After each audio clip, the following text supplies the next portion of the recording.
Hi, I'm Sherry Colvin, and in this tutorial I would like to talk to you about preparing and painting your mini doll kit for an all-over flesh color.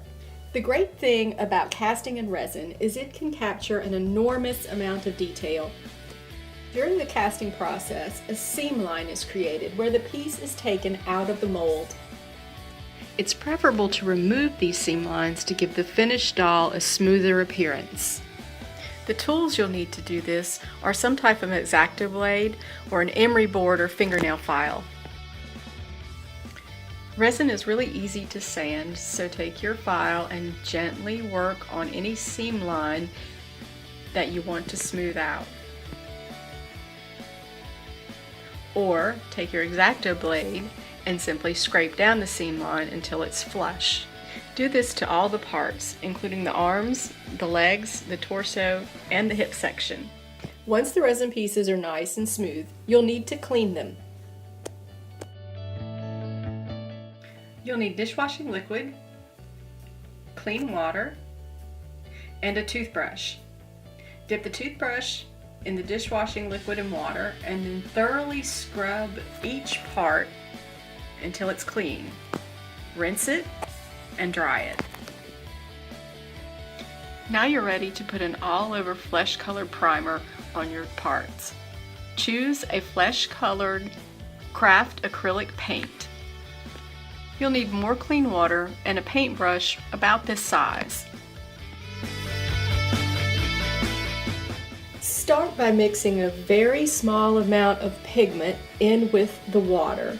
You want this very, very thin. We're going to create a wash. You can see I'm not putting a whole lot of color on it.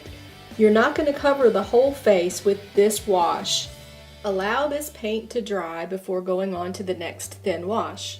After the first thin wash is dried, you're going to recoat it with another thin wash. Allow that to dry and then do it one more time. 3 coats should build up a really good color wash on your figure. If you want to speed up the drying time, you can use a blow dryer. Make sure you have it on the low setting. This can also help to heat set the color. Our final step is to blush and all over color the figure. You're going to need a couple of small brushes, some pastels or chalks, and a clean piece of paper to mix these on. Choose several different flesh color or blush color chalks to mix together. As you can see, I'm just getting a little bit of each color on the brush, and I'm going into places where I would think that I wanted to color the skin with some blush. Around the eyes, the cheeks, the ears, get them in there, and then usually just all over blush the face very, very, very lightly. Now, if you get too much of the color, you can just wipe it off with your fingers and continue on. I like to put some on the nose, the tip of the nose, the chin, all over.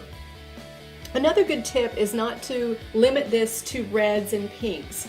I will often put yellows and browns in the skin as well because there's so many different colors in skin, and this helps it to be more realistic. I'll also use blues very, very, very sparingly underneath the eyes to create a thinner looking flesh area, and also in the temple area where our skin tends to be thin as well. Use very, very little of this blue. You can barely see it, but in miniature it will make a difference to the figure. Once you're finished with your all-over coloring with the blushes and chalks, you're going to want to seal the figure with a spray matte acrylic sealer. And that's it for this tutorial. I hope you found it helpful. Visit minidollkit.com for more helpful tutorials on making miniature dolls.